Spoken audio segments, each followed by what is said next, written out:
I'm Emily Thompson. And I'm Kathleen Shannon. And this is Being Boss.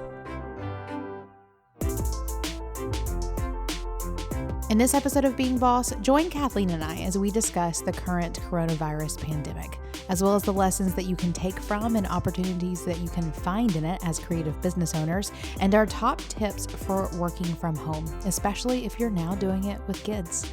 As always, you can find all the tools, books, and links we reference on the show notes at www.beingboss.club. How are you doing, Kathleen? Well, I'm losing days to the coronavirus. Right. And to be clear, you don't have it. You're just I have freaking out the panic. I have the panic, which feels just as contagious in so many ways. Oh my goodness. So for everyone who's listening to this, it is Friday. It is Friday, March 13th. It is Friday the 13th. That we're recording this. This Yes. is coming out on Tuesday. Tuesday, 13, 14, 15, 16, the 17th. So this is like a very fast turnaround. And we actually had another episode scheduled to go live on today, the Tuesday, or whatever, on the 17th. But we decided to push that one for a moment and instead talk about this because this pandemic, coronavirus, is live and well right now across the world. And so many conversations are being had. So many people are panicking. So many things that are happening that are completely outside of our control. We're absolutely feeling it. You hear Kathleen, she's losing days to the panic. Things are happening in people's businesses. I've been having conversations about this for weeks with people that I am close with in terms of how this is going to affect your business, how this is going to affect things like events. Pause, long pause. Because it was having effects weeks ago. Now it's having like every effect it possibly can have. Well, what's interesting is in the past 24 hours, one, I've lost close to 5 figures in revenue. First, yeah. I mean, there's like a real monetary impact here. The thing that gives me hope with it is that we're all in it together. And I think that we're going to come out of it. Like this is an experience like any other. And hopefully nobody dies from it, right? I mean, that is going to happen because it's a pandemic, and I don't mean to get doom and gloom here. But with that, whenever it's a life or death situation, it makes business decisions a lot easier to make and travel decisions a lot easier to make. So for me, I guess I also lost 24 hours where I could be working on stuff, just making decisions around canceling basically every single thing. I had 5 trips planned in April, 5. And all of them have been canceled. You know what I mean? And so that just takes a day of planning and just kind of freaking out. Oh, for sure. I've lost a week of just putting out fires, and we'll talk about that in a minute. But what I want to do with this episode is hopefully give everyone a little bit of hope and peace and direction and light because I feel like my comment was not helpful. I'm like, I lost all the money and canceled all the trips. Right. And that's true. That is perfectly true. But that doesn't mean that there can't be good things that come from this. I've been just reading some interesting things and doing some interesting things that I want to share here in this episode. So if you're listening to this, if you're totally freaking out, you can sit on Kathleen's side of the room. And if you're like, this can't be all bad, please come sit on my side of the room and we can have a big, long conversation about this. Well, and that's why I wanted to have the conversation with you. This podcast wasn't planned, and I hopped on FaceTime with you yesterday because I just needed to not be alone. I know. I was telling David yesterday, I was like, so Kathleen called me today. And he was like, oh yeah, what'd she want? And I was like, it was one of those calls where she just needed to sit on the phone with someone. And he was like, oh. Yeah. And you were markedly calm, especially for some of the very big decisions you were having to make and the fires that you were having to put out. And it did calm me down. It really did. And just realizing that we're all in this together and we're all making hard decisions together. And there, like you said, there are opportunities. Not necessarily for me. I'm not thinking opportunities, but more of like hope.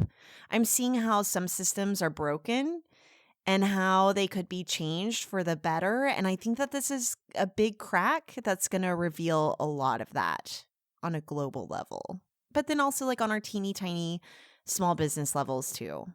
Yes. And that's really the piece that I want to talk about today, because I do see this as an opportunity. And I think too, this comes from, so I really started having these conversations about the coronavirus a couple of weeks ago whenever my mastermind group came into town. This is my peer mastermind group, not one that I run, but one that I am a part of.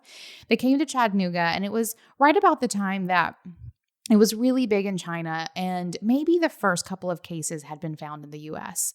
And we began talking about it and what it meant for, two of us run traditional brick and mortars. Two of us have very strong online presences. All of us have hourly employees, hourly or salaried employees. And so it was a very interesting, engaging conversation that had me talking about it kind of weeks before anyone else was really talking about it. And because we were together in the same house for a couple of days, literally every single one of our conversations would end up coming back to it. So we talked about it a lot. And so, yes, I was able to come to peace with it and sort of begin preparing mentally for what it would do to my business a couple of weeks ago. And I think that definitely put me ahead of the curve. And one of the things that really came out of that conversation, of those conversations for me, was that this would end up being a really big test for businesses, and that there really is a real opportunity for small, agile, easy to maneuver and shift and change businesses like creative businesses. And especially being creatives, it gives us the ability to be, or it gives us the predisposition to be a little less rigid and to be more open to thinking outside the box for creative solutions. And I think we can all agree that in times like this, that is an imperative quality to have, to be able to think outside the box, because this is something that has never happened on this scale before. There is no box to contain it. I mean, it has happened on this scale before. Haven't you watched Interview with the Vampire? Exactly. The world is bigger, and we have the internet and the ability to travel and spread things. So for sure, I think that this is new to a lot of us. It does have me feeling, though, a little bit like I did after 9/11. And like after the Oklahoma City bombing and after some of the tragic tornadoes that we've had in Oklahoma, like we've been through some stuff, but I feel like it's happening at faster speeds and on a more publicized level. And yes, publicized in this idea that those even were relatively isolated events. 9/11 definitely not. Like that definitely involved people from all over the world. But this is completely global, like, and has shown how people moving around the world can move things so quickly and easily without even trying. And I think it's fascinating. But I have been tempted to watch Contagion. You know, don't you dare, Kathleen. How I like to watch scary movies that are related to the vacations I'm on. Like I love watching scary ocean movies about sharks that are eating people whenever I'm at the beach. Yeah. And like Cabin in the Woods whenever I'm on like a Colorado vacation. So now I kind of want to watch some Outbreak. If you do, you're not allowed to call me scared. That's like, when you tell your kid that, like, if you watch this scary movie tonight, you cannot come sleep in the bed with me. That's the conversation we're having right now. Okay. Right. Okay. So another piece of this that I've been really fascinated with is how this is bringing about an imperativeness to balance online and offline operations of businesses. This has been a really exciting one for me to think about, because it's one that I've navigated and thought about for the past decade as I've been helping businesses get online, whether they be operating solely online and me talking them into doing some offline things, or offline businesses that I've helped get online as well. Because we live in a time when we have the ability to build businesses that operate in real space and remotely simultaneously. And I think that's an amazing opportunity, and not one that many people take. So I feel like this event is showing us that it's really important to adopt this offline and online model, so that we can build strong businesses that have the ability to stand the test of whatever unknown things are thrown at us. And you see this in big corporations that are finally adopting remote work forces, which I think is fascinating. I also anticipate seeing lots of corporations going to a remote model. Imagine if big businesses stop having office spaces. Hey, can I talk about this for a second? Because Yeah. one thing I was thinking about whenever it comes to braid, I don't know how it's going to impact us. I can't see, I don't have a crystal ball. And I think that the economic impact of this might, someone even on my Instagram compared it to an earthquake, where you can feel the ripple coming and you don't know Yep. when it's going to end. But one thing that I did think about whenever it comes to Braid Creative and our team is that we've already adopted a super flexible system for working because we're all working moms. We've all had things come up on a very minor level, like we have to go pick up a sick kid from school or summer breaks. What do we do then? We've already created this flexible model that has made my work life not feel that different. And we'll talk a little bit more about systems if you're new to working from home in a little bit and what that's like.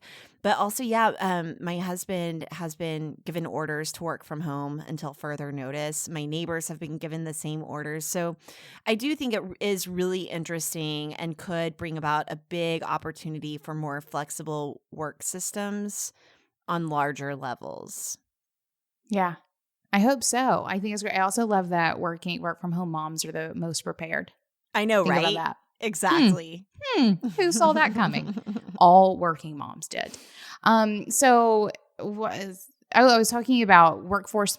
Oh, so the balance of like large workforces going remote, but also the sort of importization.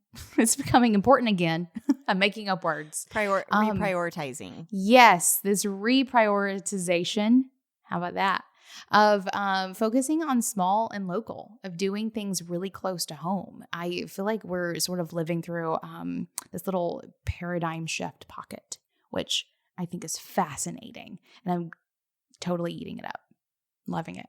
I mean, I don't love it, but you guys know what I mean. Yeah, I do think it's important to keep money flowing, small and local, if you can. Businesses in Seattle have already shut down within a week, shut down. So if you can keep money flowing where you can and when you can, I think that that's a good idea. I was feeling really funny about being in the middle of a kitchen remodel. I'm having new appliances delivered today, and I was like, that seems silly. Like if I had to make the decision to invest in my kitchen today, I would be like, nope. I'm just going to hoard away my money in jars and bury them in the backyard. Right. And that's how economies stop. Exactly. So then I thought, no, I'm doing good things for the economy. Yeah. And I'm using a local design team and local contractors and local electricians. So I did not feel bad about putting that check in the mail to my local electrician that was over yesterday working in my kitchen. So that's where I'm trying to feel good about keeping money flowing. Yeah, do it. I think you should feel good about it. For as long as we can all do those things, I think we only stave off sort of disaster by doing that. So I think it's important. Another one of the big things that I see coming from this that, again, I find fascinating to watch is that this is a major test of systems across the board. And this can be very large picture, like healthcare systems, for example. But, even on a micro level of healthcare systems, we've been talking for years about staying hydrated. Stay hydrated, bosses. Eat well, drink your greens, eat your greens, however you need to get greens in your body. And so this is an encouragement to stay healthy, everybody. Drink your water, stay hydrated. For sure. And then also it's testing our individual business systems as well. And I think that's true. Well, for us, very personally at Almanac Supply Co., we took the team remote yesterday. And immediately there were things going on in Slack, like, where's that file that I need? Why doesn't it have this on it? Whatever. And I got in there and I was like, all right, guys, this is like the remote test. Can we do this? Let's shore up systems. Let's make sure everything's working. Communicate very openly. Do all these things. Let's get this stuff in order because we're going to be testing all of our business systems through the next couple of months. And another fun example of this is actually a boss has gotten in touch with us in the community. And then I also love that she messaged you on Instagram as well, saying that Profit First, which is a financial planning system proposed by Mike Michalowicz. We had him on the podcast. I want to say maybe like 126-ish. And hold on, there's totally some sirens going by. You can't hear them. Oh, perfect. Maybe it just adds to the ambiance of this episode for there to be sirens. It feels appropriate. Maybe a helicopter will fly by next. Oh, gosh. So I think he was on episode 126, if I'm not mistaken, talking about Profit First. It's also a book, highly recommended. And she shared that doing Profit First helped her bolster a sort of financial foundation of about 6 weeks of she could do literally no business for 6 weeks and she's totally financially secure because she adopted Profit First. And I think that whenever we can use systems like that, whenever we use them consistently, they prove themselves in times like this. So this is going to be a major test in systems. So we've been doing the same braid method process for branding people for the past almost 9 years. And it was cool because even though yesterday was hijacked by a lot of coronavirus discussion, I was able to use my canned responses and keep systems going and things scheduled because we have such a system and flow for how we work that even though I was completely emotionally and mentally hijacked by all of this, I had some things in place where business could kind of flow as usual for my clients and they weren't feeling the freak out. And because those systems are so solid, and we're so used to Zooming and working remote anyway, we were able to be nimble around the things that did need to be adjusted, like speaking gigs and stuff like that. Yes. I think another thing this test is our ability to be agile and our ability to, turn on a dime, pivot as needed. Like if you had a conference planned. Wah, wah. Here's the sad news. Right. We've officially decided that the Being Boss Conference is going to have a venue change. It is no longer going to be hosted in New Orleans, our favorite city. Instead, it's going to be hosted in your house or in your office because we are taking it virtual. Can we throw some popcorn in the swag bags for people? Like everyone Maybe something. Something. That was the hardest decision that I've had to make in a really long time.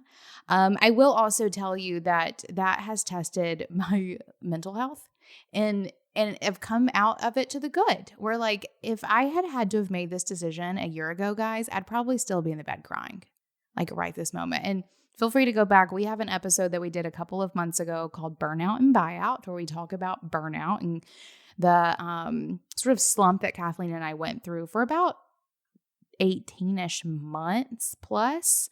And this has sort of shown me that I think I'm like really in a very real way, again, over this thing.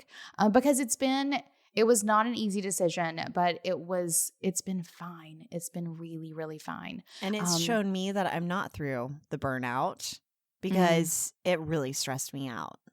It stressed me out for you. And that's part of the reason why the buyout happened is because you have the capacity to make these hard decisions right now. I would have had a harder time, but I'm so impressed with your resilience through this and your calmness. Like you're legit leader. You all can't see this. I'm kind of like thumbs upping Emily right now.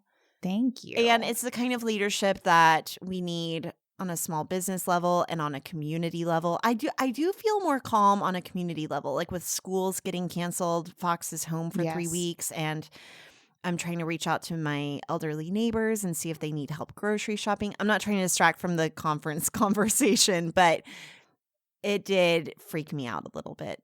Yeah. I mean, and I was mad. I had a couple of days there where I was mad and I was going, nothing's going to make me cancel this thing short of like a travel ban. Like I said that to multiple people, like unless there's a travel ban, this conference is happening. I don't even care. And then there were conversations about, then more and more cases came up, more and more, state of emergencies was put in place. What really got me was several cases of coronavirus coming out of New Orleans that stemmed from a conference. And so like whenever it just started getting real and several conversations with bosses. So I started talking to some of the speakers, sort of behind the scenes, and it was a mix. It was like, you do what you think is right and I'll be there. And that is kind of what got me, was that I was making a decision not for myself. If I was making a decision for myself, hell yeah, I'm going to New Orleans and doing this conference. It's going to be fine and great. But I was making this decision for over 100 other human beings. Well, and then that multiplied. Like that's Yes. multiplied. And then it's the entire New Orleans community. And then it's the state of Louisiana. And then like whenever I thought about that sort of impact and the fact that people were looking to me to make the right decision, the only decision that I could make was to make the decision that would protect everyone as much as humanly possible. So I made that decision, and I waited a couple of days to have some further conversations, to do some due diligence, to check contracts, to talk to vendors and some of the other speakers, to really sort of make the most informed decision that I could, both in making the decision and in addressing the decision that I had made publicly as well. And some of that is still sort of going on, as in terms of like right now, this episode being released, we're still releasing some of that information. So we're taking it online. I'm very excited about it, actually. And that's sort of like that gut check is even one of the things that made this decision relatively easy. Is once I got over the disappointment of, not hugging all of my boss friends, which is no longer allowed. You can't hug them. Or the fact that we were going to, miss a parade, which is sort of this grand celebration of all of the work that we've done.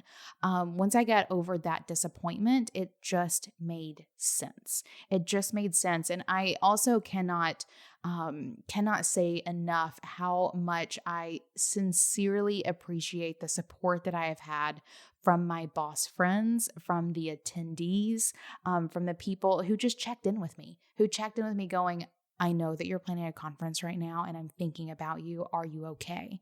I get several of those emails and messages from past clients or some of the speakers offering to have conversations and help me brainstorm how to solve this problem, all of these things. The support I have received from the boss community has again proven to me that you guys are special.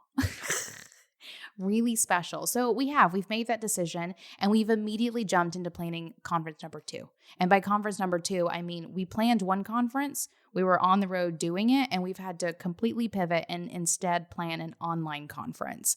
And the team is stepping up. Like everyone's like, okay, let's do this thing. What do you need? How are we going to do this?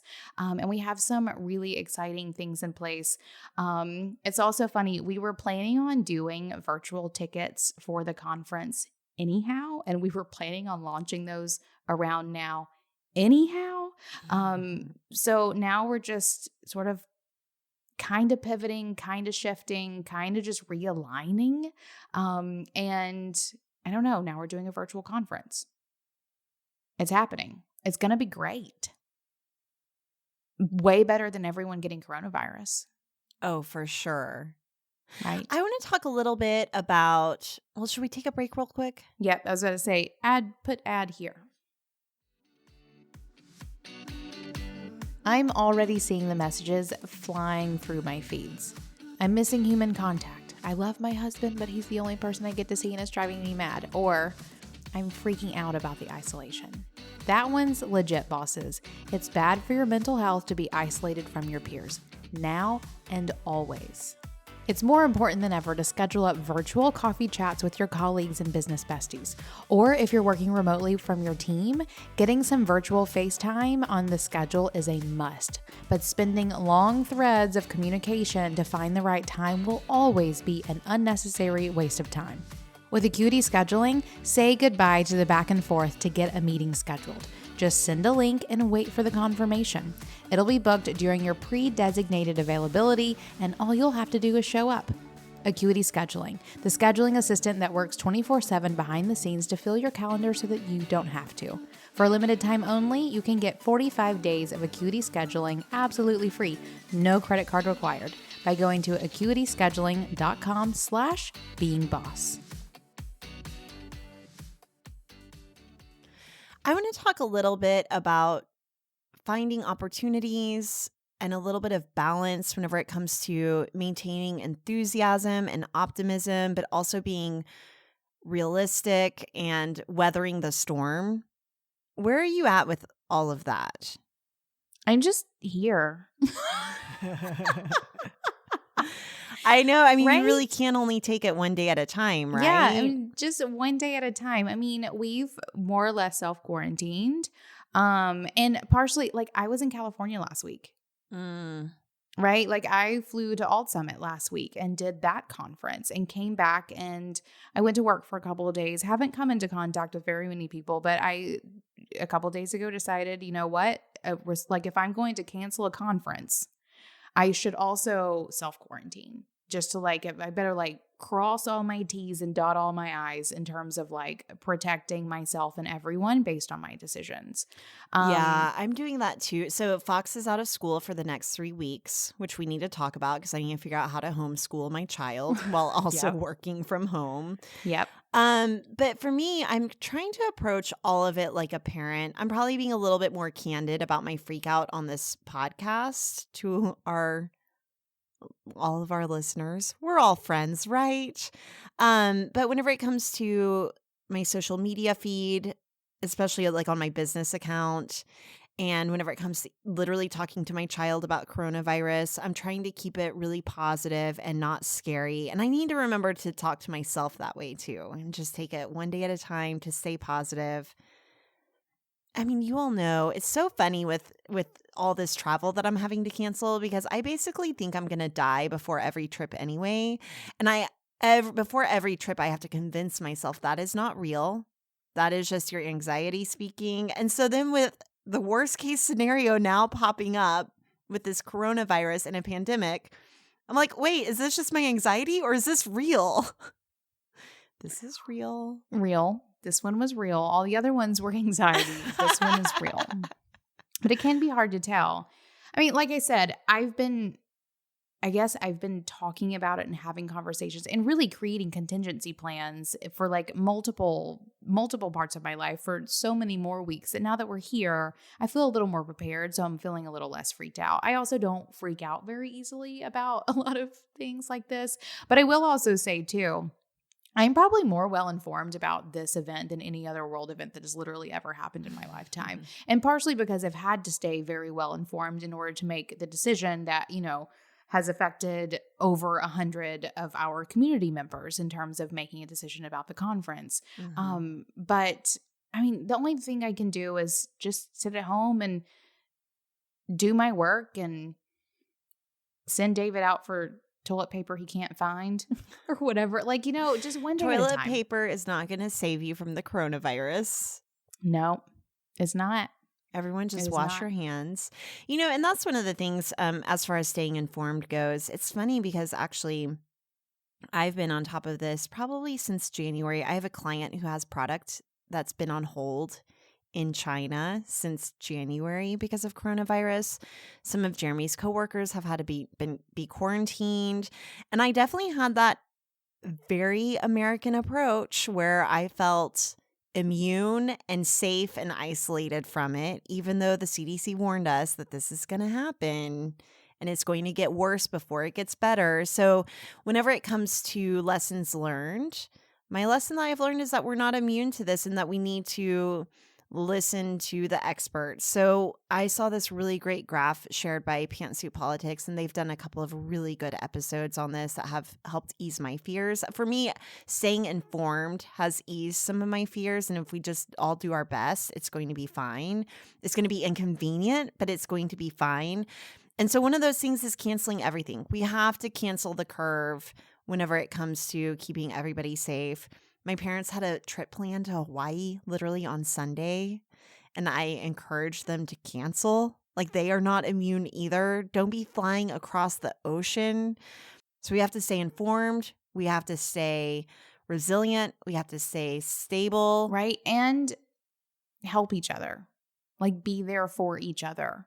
So, like, if I can't buy toilet paper, I'm texting my neighbors, and I'm hoping against hope that my neighbors are there for me. For sure. I know. It's so funny. This is also prioritizing what's important. That there are things that become irrelevant, and there are things that you become a little less you care less about at times like this, but like you have to also live your life. Like whenever you start getting angry because not every Instagram feed is not addressing the world's pandemic right now. And I think there is a difference between being completely aloof and like not even pretending it doesn't exist, for example. Like there's a difference between that and just living your life. Still just living your life. We've been balancing this for the past 4 years, and we got Yeah. angry. I mean, we got real mad, and we're still mad, but we realize that can't be the message that we're always putting out into the world, that we have to continue to be enthusiastic about the things that we love and be creatives from a place of hope and optimism versus reacting out of fear and anger. We're still mad about a lot of things. We're just not Instagramming it. Right. And I was having this exact same conversation at Almanac this morning because Mary, my employee at Almanac, was saying like Instagram this week, I should put some things about, the coronavirus. And I was like, no, don't. Like and it wasn't quite this sort of stark of a conversation, but summed up, no, don't. Encourage people to take care of themselves. Remind them that spring is still coming, that the world is still turning. Sort of be this sort of quiet support that's not in your face about the thing, but support people without reminding them of the constant shit that we're in.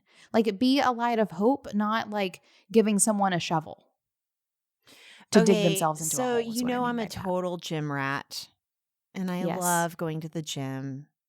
And I've stopped going to the gym for the time being, again, because a lot of older folks work out at my gym, and I have a young child who sometimes I take to the gym, and just, again, doing what we can do to contain this thing. So I've been sharing that on Instagram, just the little things that I'm doing and the hard decisions that I'm making. Again, canceling all of the personal travel, not going to the gym. And a few people have reached out and said that this is helpful. Whenever I even ask people if they want us to do a podcast episode about it, like an emergency episode, we got a resounding yes. Like, please, that would be great. And I guess so whenever it comes to that, what I really want to say is that you're not alone. We're all making adjustments. We're all freaking out at different levels. Emily's freaking out at a different level than I'm freaking out. And we're in this together. I'm definitely like literally dreaming conference decisions all night long. Like I wake up tired, guys, because I'm solving conference pivot questions in my head literally constantly. I'm not Instagram abouting it no, I'm not, none of those things, but we are all freaking out about our own things for sure. I want to go into talking about finding opportunities within this mess, because that is the only thing that we can do to like better ourselves in the current situation. And when I talk about this, I really mean business things. We are a business podcast. We're talking about business stuff. And sure, you can adopt some, heightened self-care practices or take better care of your health or whatever that is. But I want to talk some business opportunities here. I posed this question. It's funny. I think this question is really hard for people. I posed this question in the community the other day and got some interesting answers. And what I mean is the prompt that I put in here was, what opportunities are available to you during this time of coronavirus? And I got a lot of like the negative, like this is going to hurt my revenue, my clients are disappearing, like those sorts of things. But what I want to facilitate here is a mindset shift. Because during this time of slower business or working from home or whatever it may be, there are opportunities here. You just have to look for them. For me, I'm so excited to be working back from home again. If you don't know, I moved into an office space, which I love, but I also am a total hermit and I like working by myself at home. So an opportunity for me is I'm back in my like home office and I kind of love it. But there are other things that you can do too that are sincerely more practical, like testing your systems. For you were able to more or less like tap out yesterday, but continue running your systems. That is proof for you that your systems are on lockdown. And that's an amazing thing for your business. Yeah. Another thing that I'm thinking a lot about is if we slow down, and I'm hoping that we don't. But another system is that we are already used to working remote again. But another opportunity I've thought about is using that time to update my website. It's always good to do a website audit every year and just Reassess your branding, reassess your messaging. Is it clear whenever you go to your website how people hire you? Have you updated your portfolio in a while? Maybe you could Have you start. done all your bookkeeping? Right. Yeah. Have you That finished your season's coming taxes up. yet? Taxes. Also systems around, Instagram. Like maybe you've just been trying to do one day at a time. And that's funny too, because I've really systemized my Instagram recently with Braid and we're posting every day. So again, even during my freak out yesterday where I got completely hijacked, a post still went up on Instagram.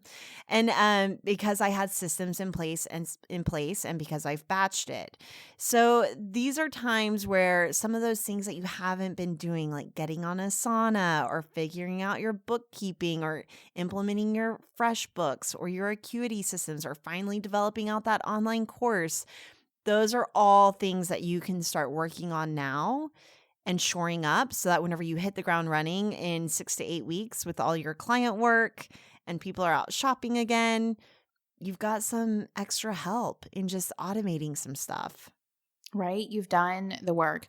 I recorded an episode of Making a Business, which is available only in the Clubhouse tier of the Being Boss community about slow seasons. And it came out maybe a month or two ago.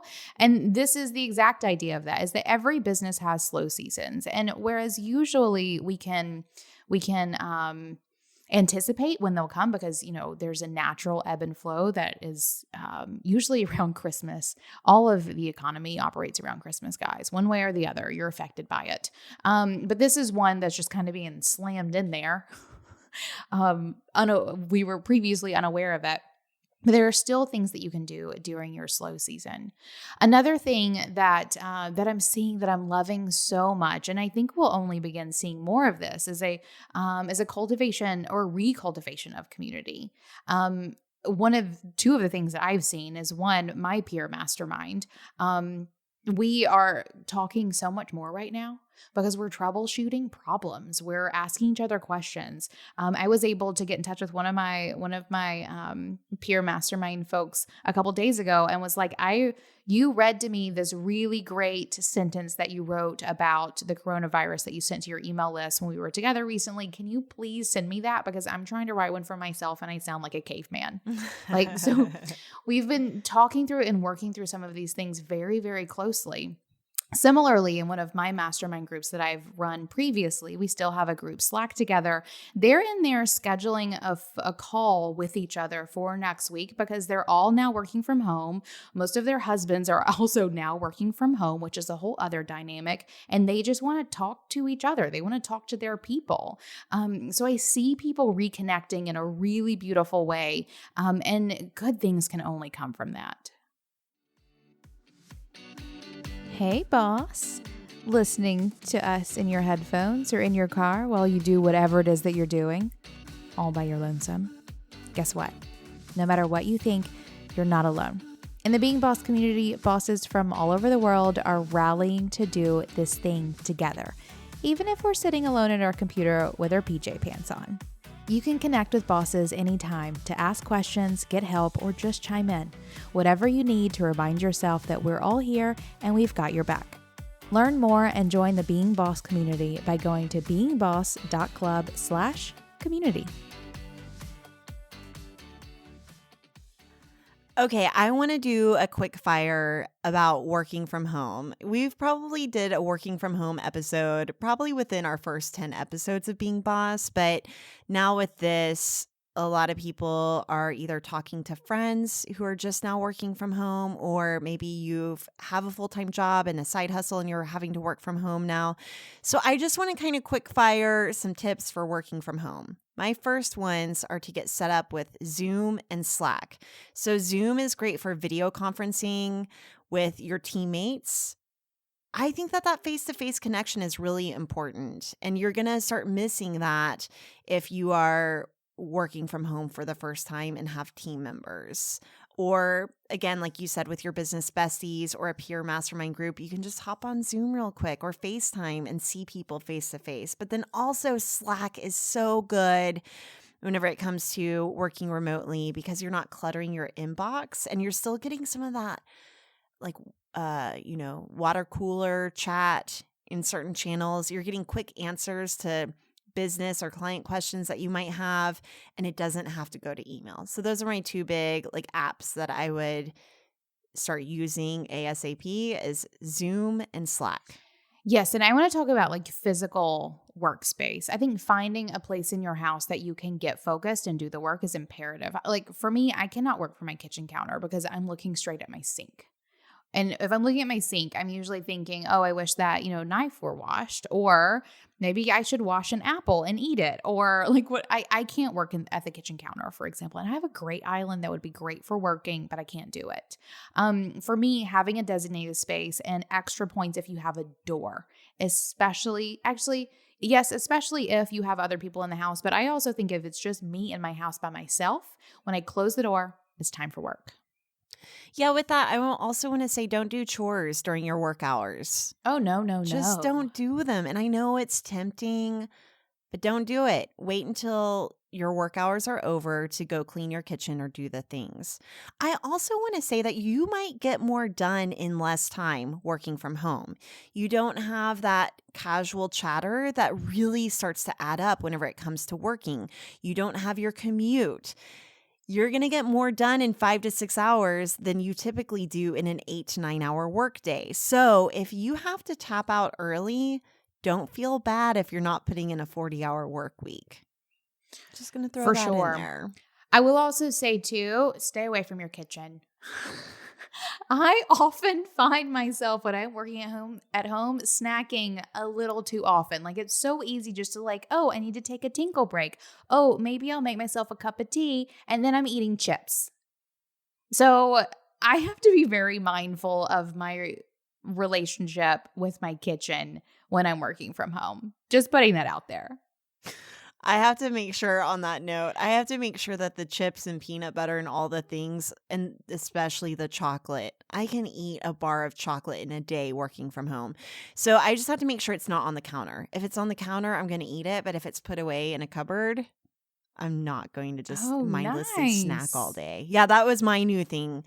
Anyway, I need help on working from home with my kid home. So my child's school was closed as of right now for 3 weeks. It could be longer. Who knows? I know that a lot of schools are closed for 4 to 6 weeks right now. I have had him stay home sick from school before or on breaks, and I just let him iPad all day long because it's temporary.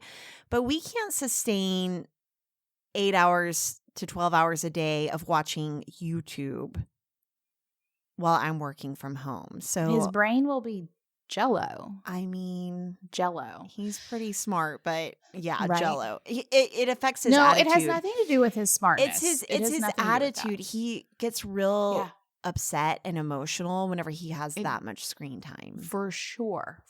So I have been homeschooling my daughter since she was in the first grade, and she is currently in the 6th grade. So in the past 5 years, and worked from home for the bulk of those. And so I'll sort of address this from 2 places. One is if your partner is also working from home, take shifts. I think if one of you can take the kid to the park or for a walk or, sit down and read a book together, or even if it is playing video games together or whatever it is, some sort of engaged time together, take shifts. And I think you should hash this out either at the beginning of every week or every morning. So sit down and be like, what meetings do you have? What tasks are on your to-do list? Whatever. Who's going to take the kid when? Because whenever one of you is interacting with your kid, and also think of this as an opportunity too. And I know it can be hard and kind of suck. Yeah, I get it. But you can look at this as an opportunity to spend more time with your kid, which is really what a lot of working parents really do want. So you have the opportunity to do that. You just have to prioritize it. So take shifts as much as possible. If you are a single parent working from home with your kid, that can be a little more difficult, but I think you can take shifts in terms of work and hanging out with your kid. The entire world is going to be quite a bit more accepting right now of you spending more time with your kid. So take advantage of it. If anyone gets mad, tell them to suck it, because it's the reality of everyone. That's a good point. I had a few conferences canceled, obviously. And not canceled. We changed the venue. Correct. I love that repositioning. I love it. Travel has been canceled. Spring break has been canceled. I was supposed to go to Mexico City. And so now maybe I was thinking, oh, I can get more work done. But maybe since Fox is out of school anyway, I will actually take that time to be a good mom and have some like hands-on You time have the with them. opportunity. You totally have the opportunity to do so. One of the things that I think that we'll probably do is implement some sort of schedule. So our school is going to have a classroom, like an online learning plan. I'm curious to see what that's like, but I think what I want to do is maybe on poster board, schedule out our day. And so just like I schedule time to go to the gym, I'm going to schedule time, maybe 2 hours a day out of my work day to have PE with my kiddo. Maybe we'll do some yoga together or go for a walk outside. And then also scheduling time to do things like write a letter to grandma. Today we walked around the yard. I thought of you, Emily, because I felt very homeschooly. I was like, I'm doing it.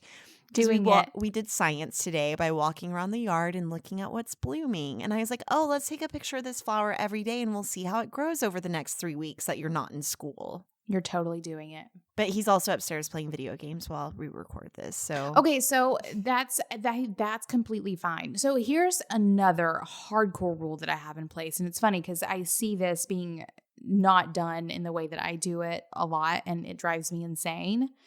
I draw a very hard, firm boundary around my meetings and around my very intense work times. And for example, if my door is closed, you're not allowed to come in. Like, don't even knock. You better be quiet when you walk by the door. But if you're bleeding or throwing up, or if there's someone at the door, come get me. Like, those are the 3 cases. Those are the only 3 cases. So either closing the door, or also I have my thing, if I'm typing, my fingers are actively on the keyboards doing the thing, it means that I'm writing an email or writing something and it's flowing. And if you break my concentration, I lose it. So my family knows that if my fingers are on the keyboards, they're not allowed to speak to me. That's perfect. I also think that with headphones. So sometimes I'll have headphones in my ears without even having anything playing on my headphones. And it's kind of that another boundary because I don't have an office with a door, surprisingly, in this house, even though I work from home 100% of the time. But yeah, headphones in my ears maybe is a good one too. Yeah. And I cannot stress it enough how important it is for you to create that boundary with your child and completely and utterly expect them to follow it. Period. It's not bad parenting. It's great parenting. You're teaching your children how to respect other people's boundaries. And I think we can all agree that the world needs a little more of that. Okay. And then I have one more resource that I really want to share with anyone. I found this resource. I think it's a wonderful one. Before I get into the pros and cons, it's called Teachers Pay Teachers, teacherspayteachers.com. It is almost like an Etsy for teachers. So teachers can take the lessons that they've created, and this is like all subjects, all grades, and they can put them for sale on this website. And so these will be here, or they're on their site, and they're like $1 or like $4. Or sometimes like $120 if you want like a legit project. And these are things like bundles of writing prompts or handwriting practice sheets or science projects or math kits. So Lily has done a couple of these, and one of them, they're like small business focused too, which I really love. But things like, okay, you're going to start a bakery. You need to figure out your costs. You need to figure out how to make recipes, how to double your recipes. It's like practices in pricing and fractions and all kinds of fun stuff. And do you get cookies at the end of it? Oh, of this bakery project? Maybe if you do it right, you do. I hope so. I have found quite often that they need a good look over before doing them, because sometimes they're not the most like top quality learning tools I've ever found. Sometimes they say weird things, or like the answers aren't, or like, because most of them come with answer keys. So don't just print them out and give them to your kids, because they'll have the answers. Take the answer keys out. But sometimes the answers are not actually the answers. They're not vetted. They're actually, here's a funny thing too. This is like online business, me looking at funny things. teachers are really great about giving other teachers raving reviews, even if the product kind of sucks. So like, I would not just look at the reviews and think it has 5 stars and that it is 5 stars. But I do think it's a great resource. I've gotten many, many projects on there. It's fun to do with your kid. It's also find the kinds of things that they can do by themselves. It's a good way for them to still learn without tech time. And a lot of them are really creative and quite involved, but a lot of them are also very simple, like just go do this worksheet. Mini solution. So I highly recommend that. We use that a lot. And then other than that, get them to read some books or read some books with them. I think that's a great way to spend some time with your kid or have them spend some time with themselves without being on tech too. Well, I feel like everything is changing. Emotions are changing. Logistics are changing day by day, hour by hour. And I think it's really good to stay in contact with each other. So where can our bosses go to stay in touch with each other? We are talking about all kinds of stuff these days in the Being Boss community. We're having conversations about coronavirus, but also not coronavirus. We're talking about email marketing platforms and sales tactics and what tools are great for launches and those sorts of things. So whenever it comes to, we're also like talking, we talk a lot of tarot and astrology in there. It seems to come and go pretty loudly when it does. It's great. Is coronavirus in the stars? Is there an astrological reason for this? I've thought about this. I think so. You know how there was that big Saturn-Pluto conjunction in February, and then up came coronavirus, and they all said that conjunction was all about testing systems. Burning things to the ground that weren't working correctly. Remember that? Anyway, so the Being Boss community is where we are having tons of chats and cultivating all kinds of community. It will also be a huge part of the Being Boss conference, which is still happening, change of venue, in April of this year. Several key elements will be going down in the community as well. So if you'd like to come join us over there, beingboss.club/community, or if you do want to set aside 3 days in April to do some business learning at home from some amazing speakers and watch me figure this shit out. beingboss.club/conference. I'll be there with you. It'll be fun. All right. Anyway, I do want to wrap this up with you've got this. We've all got this. We'll figure it out together. Know that there are big conversations going on all over. And I don't know. I have plenty of hope. How about that? I have plenty of hope. It'll be fine. I do too. And we're all in it together. Thanks for listening. And hey, if you want more resources, we're talking worksheets, free trainings, in-person meetups, vacations, and more. Go to our website at www.beingboss.club. Do the work, be boss.